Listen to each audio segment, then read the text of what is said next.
Jockeying inside the box. A lot of you may be very touchy on that left stick when you're attempting to read the opponent and jockey and make that tackle. As always, there is a specific technique of actually jockeying in FIFA 22 inside the box, and of course, I'm about to teach you. Griezmann, 3 men around him to somehow find some space. Ronaldo, fantastic, opening the drive back. He's made himself the tiniest bit of space. Almost feels like a bit of a taunt. Didn't really go for it. Oh! It's a display there. Absolutely ridiculous. The Elastico on the goal line. On the goal line, the finest. We talked about AUSSIEFIFA. He's not here to make up the numbers.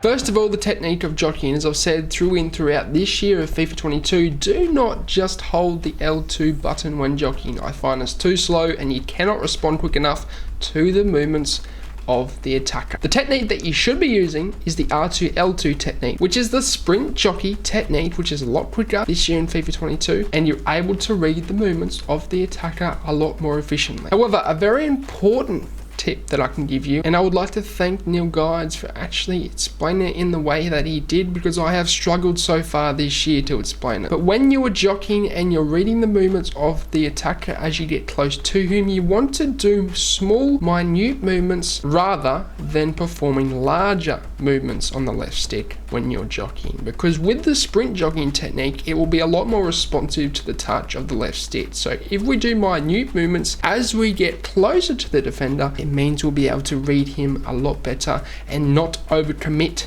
too far to the left or to the right, which a lot of the time is the cause of people giving up space, which then allows your opponent to have a shooting opportunity. Just quickly, it's not larger movements on the stick, and you can hear it clicking. It's smaller ones, so it's like this. Okay, smaller, minute movements as you get closer to that attack.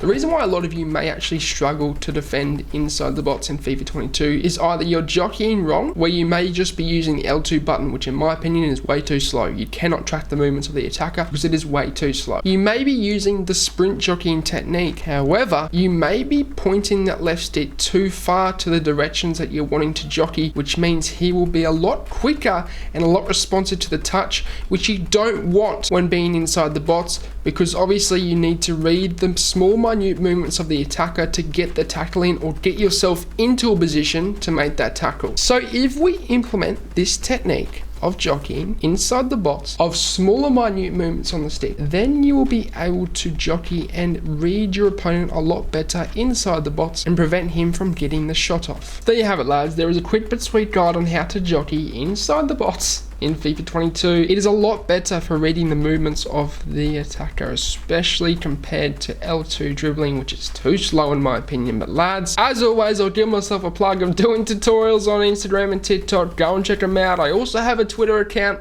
Keep in touch with me over there. Go and chuck a follow. But as always, I hope you have a good day.